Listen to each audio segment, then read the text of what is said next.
A very warm welcome to the North Long Lake Association members, families, guests, and to the board.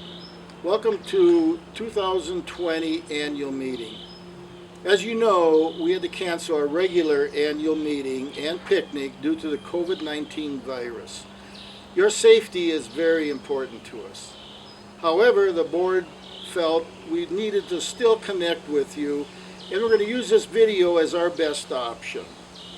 Now, I've got to admit, I'd rather be meeting with you in person and sharing those incredibly good brats, delicious cookies, wonderful root beer floats, and handing out all of those door prizes at the end. But we will keep this very interesting and informative, and we'll do that by starting with the agenda. At this time, I will call the annual meeting to order, and we'll start off by a review of the agenda.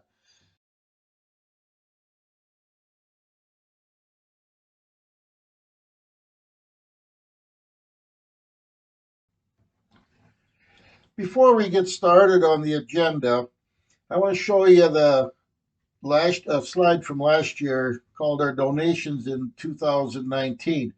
This is a list of all the merchants that had supported us for all of our door prizes and throughout the year. I would like to ask all of you this year, as you make your purchases, if you would keep these merchants in mind and help them through a very difficult year that they're having this year. So, as they supported us in the past, please support them in the coming year and help them get through this year as they will be supporting us in the future. Thank you. At this time, I would like to introduce the board to you. I would like to thank this board for all of their efforts and volunteer time and dedication that they've given to this association this past year.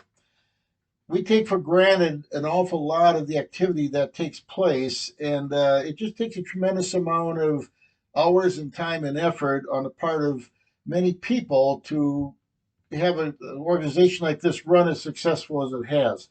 Some of the things that we work on throughout the year are submit our to the state organizational status. We have to actually resubmit every year to the state of Minnesota so that we can keep our association 503 status.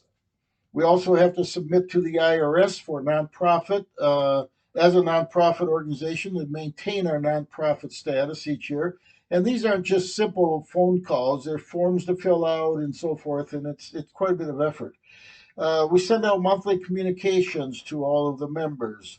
The Curly Leaf management program in containing the curly leaf powderweed that we have in Merrifield Bay, spring newsletter and the fall newsletter, the water testing that takes place all summer long, the loon nests that are put out and the loon nests that are taken back in. We put the cameras in place. We have to remove the cameras each year. We conduct the annual meeting and picnic each year. There's roadside cleanup, the youth water training program, the election of the board each year, and then we set our objectives each year on what we want to do for the coming year. And again, these are some of the things that take place each year, and the board just does a tremendous job in working for the association. I want to thank the board for their efforts. Thank you. Now let's take a look at our financial situation. As you can see, our association is financially in good shape. And again, I want to thank all of you for your support through the dues, through the AIS, in maintaining our financial situation. We have a good reserve right now, and I think it's very important that we maintain this reserve as we have unforeseen disasters that can occur and have occurred in the past. A couple examples.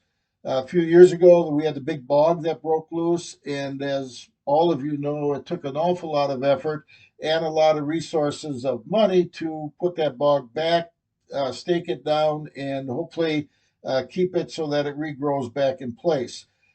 This year, we're working with AW Labs, which we'll talk about later, on our excess vegetation growth, as we're all very much aware of.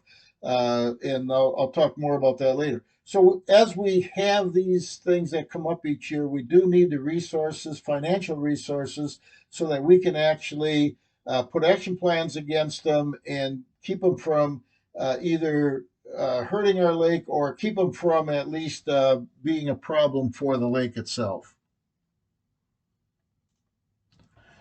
Next, I'd like to talk about our membership.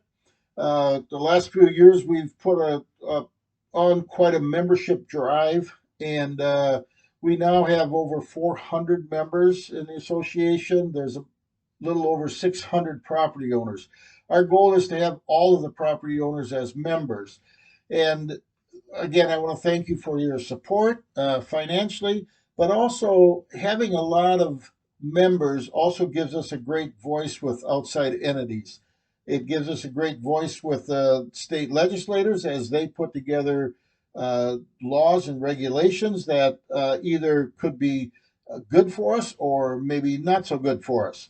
And so, as we have larger numbers, we have a much larger voice, and that's what we're looking for. And another part of it is we want to hear from all of you. If you have situations or if you have some thoughts or opportunities, then we would love to also work on those and make this the best possible lake for everybody that has property around this lake. So, our membership is very important to us, and we want to continue to grow it.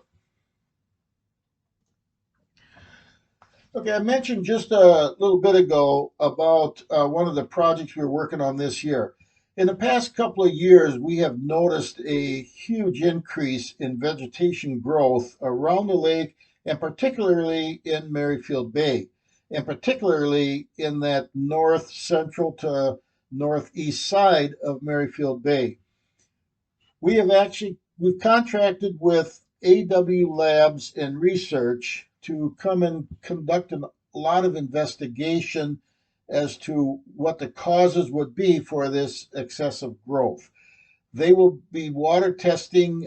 Will be testing the water in several locations to help us understand where we're gaining a lot of excess nutrients for this vegetation growth.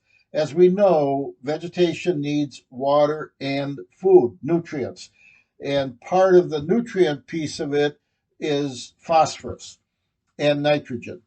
So AW Labs will be testing the water coming out of Lake Edwards and testing the water going into North Long Lake, as we also have a connecting piece of water coming out of Molly Lake that comes in about the middle of ditch 13. So we'll be testing both ends of it to determine where that, if there is any additional phosphorus coming in, where it's coming from. We'll also be testing on the south east side of Merrifield Bay. There's an inlet water there. We'll test that as well. We'll test the inlet water on BIR. There's also water that comes in from BIR. We'll test that as well. We are going to also do some testing around the entire lake on different shorelines to see if we have any runoff or excess phosphorus or nitrogen coming in the lake off of those points. We'll also pull and try to determine what all the vegetation is, what type of vegetation we have. Once we understand what the type of vegetation is, that will also help us understand how we can reduce its growth. And lastly, we'll put together an educational program for all property owners so we can better manage our property next to the lake so we don't have any runoff of phosphorus or nitrogen into the lake itself. We'll share all of the results of this through our monthly communication and in our newsletters. And once we have all of the data collected, it will lead us into putting together, hopefully, action plans to start reducing this vegetation growth. It's not going to happen overnight, but if we can start a program now, each year we should see some improvement, and that's our plans. Again, stay tuned. We'll communicate the results with you, and share all the information with you as we gather it. Next, I'd like to talk about our curly leaf pondweed treatment and survey. Over the past several years, we have been treating curly leaf in a Merrifield Bay area, just off the public access on both sides of it. And we've treated areas as large as 7 acres and down as low as 2 acres. This year, we treated about 2.5 acres. It was very successful. The results are shown to be quite good. We do not have a chemical to eradicate it. However, we do have a chemical that will allow us to treat it and contain it. Now, the survey, we did an additional survey of the entire lake to see if we had any other uh, curly leaf or other invasive vegetation species that we should be alerted to and deal with. We did find two other areas of severe curly leaf, of which we will be putting together a program for this next year, obtaining a permit from the DNR to treat that as well. So we did survey the entire lake and found some additional areas that we need to pay attention to, treat, and contain. We'll keep you posted on this over the years, and hopefully these areas we can have the same success we've had in the past with our curly leaf down by the public access. Next on our agenda is the 4th of July parade. And this year was the 10th annual 4th of July parade. This event has been sponsored and promoted by Claire and Stephanie Esser. And 10 years ago, Claire thought it would be a great idea if a bunch of boats got together and decorated and paraded around 371 Bay. Each year it got a little bigger and bigger, and this year I believe I heard numbers of 75 plus boats in the parade. It's just a wonderful event. It was very fun to be part of. It's great to see all these boats decorated and having a great time parading around the lake and just having a lot of fun. Lake Country Journal has also asked if they could feature this, possibly feature this in a future uh, publication. So they were there. They've talked to Claire and Stephanie, and hopefully it does get featured in a publication down the road here. And if it does, we will keep you posted on it through our monthly communications and let you know. Thank you again, Claire and Stephanie. What a wonderful job. Okay, our next topic on the agenda is our clothing program. We currently are working with GLS for all of the different clothing materials that you want to order or may order. And it's a local company just off of 371 by BIR. And we started with GLS last year for all of the different materials that people, clothing materials that people wanted to order, and it was very, very successful. So we will continue with that again this year, and our ordering period will close July 20th in 2 days. So if you have anything you want to order yet this summer, please put your order in, and they'll put the orders together. And as soon as the orders are put together, they'll give you a call, and you can either pick it up at GLS or they will mail it for a fee of $8. Uh, we've been, again, as I said, this is the second year that we've been operating with GLS, and they've done a great, great job for us. And we'll also open up the orders again during the holiday season. So if you want to order anything for Christmas or just order at that time, that's fine. Now, when I say we'll open it up again, actually you can go online and order at any time throughout the year. It's these two particular times, usually about a month right now, and then about a month before the holiday season, we'll actually have the orders produced, and then GLS will call you and make them available for either pickup or shipping. So you can put the order in at any time, but we'll actually have the orders processed during those two periods of the year. So stay tuned. We'll remind you again through our monthly communications when the fall event comes up.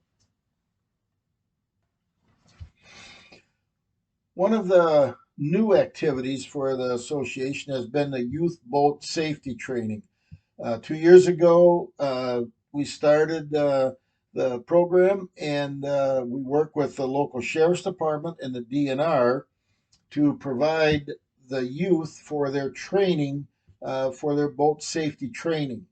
Now, under the new law, all youth will have to go through this training to operate a motorized vessel of a certain horsepower and up. Uh, the last 2 years, it was a very successful project. We provide for all of the life jackets. Northern Cowboy provided for the lunch and the facility for the training. And in the sheriff's department, had boats available for all the youth who wanted to go out and actually drive a boat around buoys and back around buoys and so forth. It's a full day event. They get their certificate, and then they will have that for life. We had to cancel it this year due to the COVID-19 virus. Again, safety is our first concern, and we just felt that we didn't want to have that large group of people together in one place. We will put this on again next year. We normally shoot for the second half of June to conduct the safety training. It is a 1 day event, and I've already had several requests. So we will schedule it for the second half of next June, and we'll keep you posted through our monthly communications on the time again and the actual time and date as that we get that set. Again, very very successful program. Okay, moving forward, I'd like to share the results of the election of the board members for this year. Each year, four board members are up for reelection, a third of the board. We have a 12-member board, and they are 3 year terms. So this year we had five people nominated for the four spots, and the four top votes were Jim Anderson, Jim Cook, Carrie Turcott, and Alan Albrecht. So three of those were current members that re-ran for election, and Ellen Albrecht will be our new board member for the coming year. And these are 3 year terms, so they will be on the board for the next 3 years. And each year, as I said, we have a third of the board up for election. So congratulations to all four of these people for being the new members of our board, and welcome aboard. At this time, we'll move into our question and answer part of our annual meeting. And because we're not meeting in person, we sent out communication and asking for questions that members would have of the board and association ahead of time, and then we would respond to them. We did receive several questions that came in, and so we will review those and obtain an answer for those for you, and I'll share that with you now. The first question came in, and it was asking about is there a way that the association could regulate the use of wake surf boats? Now, wake surf boats have become quite popular in the last few years, and a wake surf boat is a boat that has large ballast in it to create a huge wake, and then people surf behind this boat. Now, if that huge wave gets close to people fishing or it's a small fishing boat, it can either become dangerous or obviously be an annoyance to the person that is fishing. Also, those waves end up on shore or going to shore, and they are large waves, and they can also cause shoreline damage. Now, there is this issue is in committee at the state legislative body. It's in committee, and the committee is working on regulations for the use of these boats, and then from there it would go to the House and the Senate for review and additional comments or changes, and then ultimately to a vote. To my knowledge, at this point, it's still in committee, and that's where all of the regulation will come from for the use of these boats. So we do not have the ability to regulate that at our local level or the association level. We have no authority over that. We will stay close to the results coming out of committee, and then as it moves through the state, Senate, and House, we'll stay close with that as well. And as we learn, we will communicate that to you through our monthly communications and our newsletter. There was some articles on it in our past newsletter. It was a current update on the use of these boats. It's not just North Long Lake, it's throughout the state of Minnesota, and that's why it ended up in committee form at the state level. And as we learn more, we will pass that on to you. So again, we'll see what happens there. Second question was about excess carp in the lake, or this person at least had seen an excess amount of carp in the lake.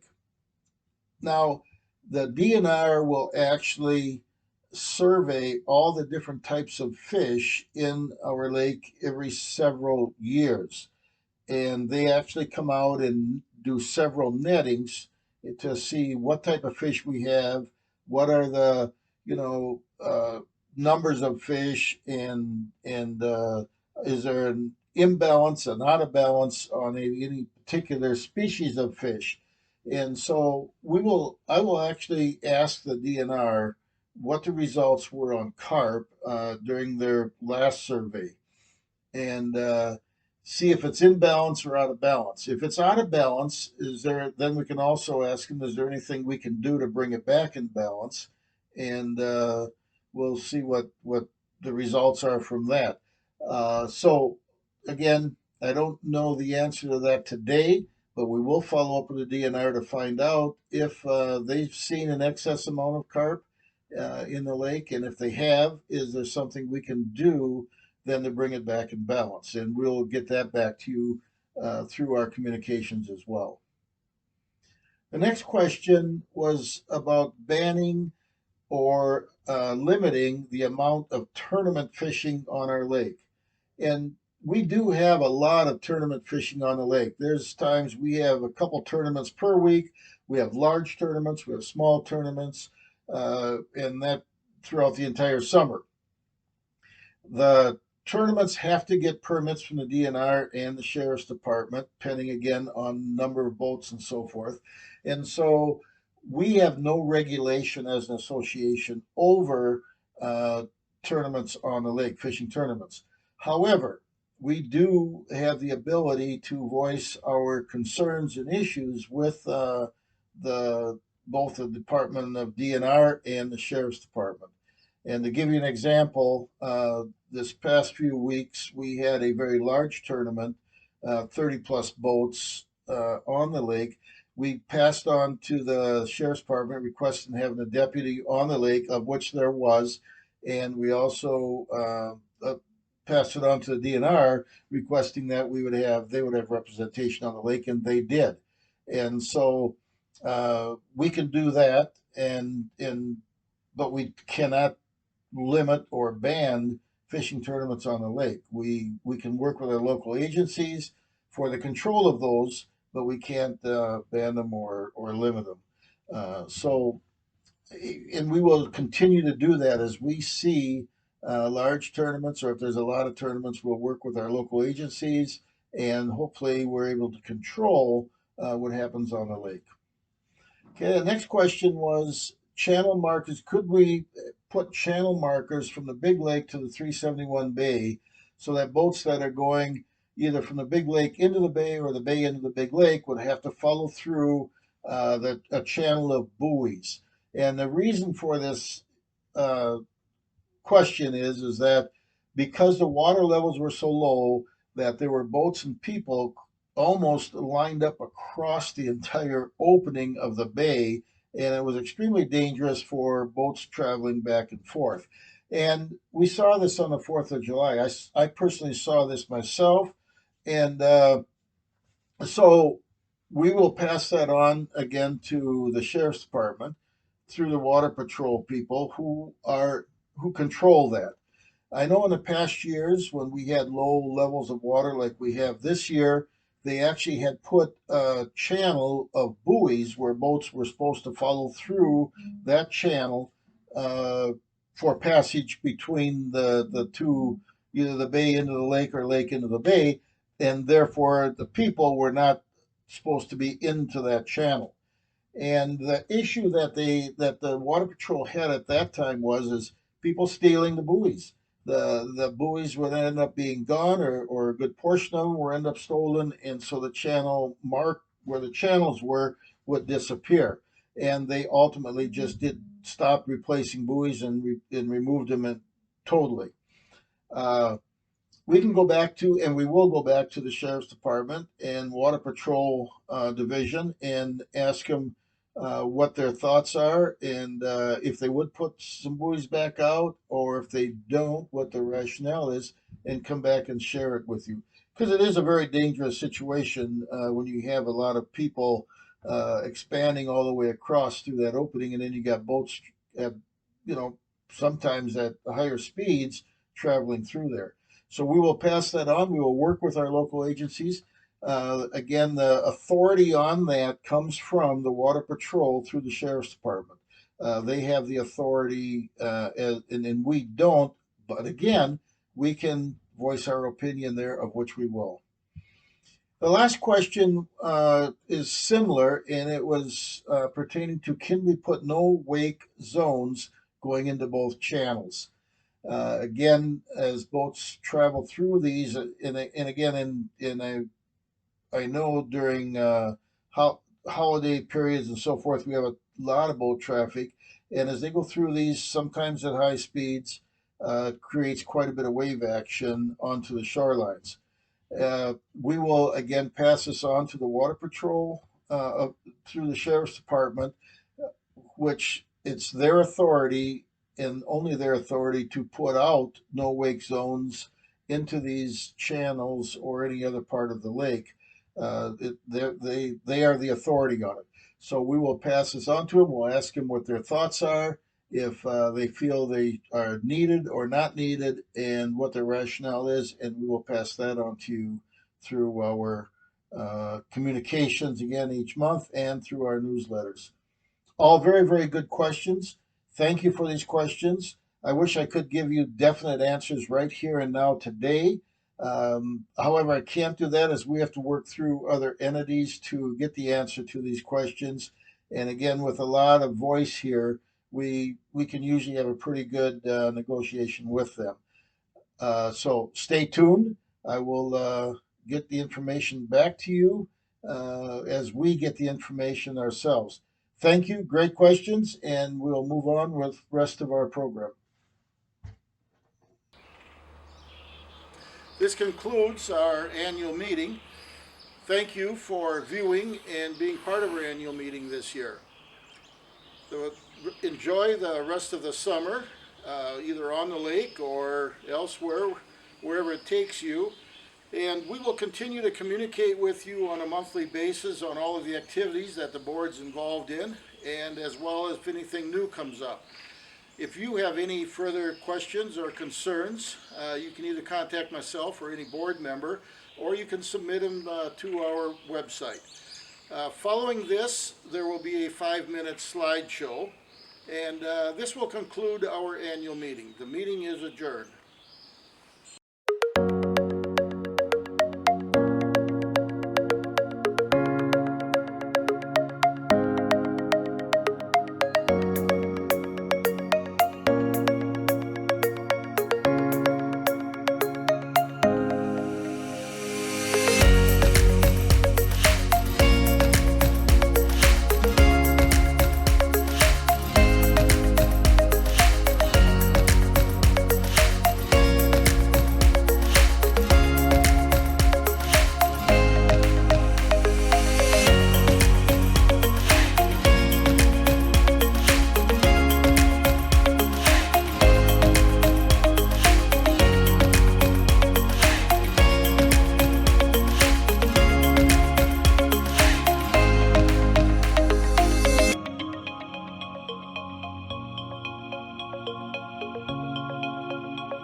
That's all, folks.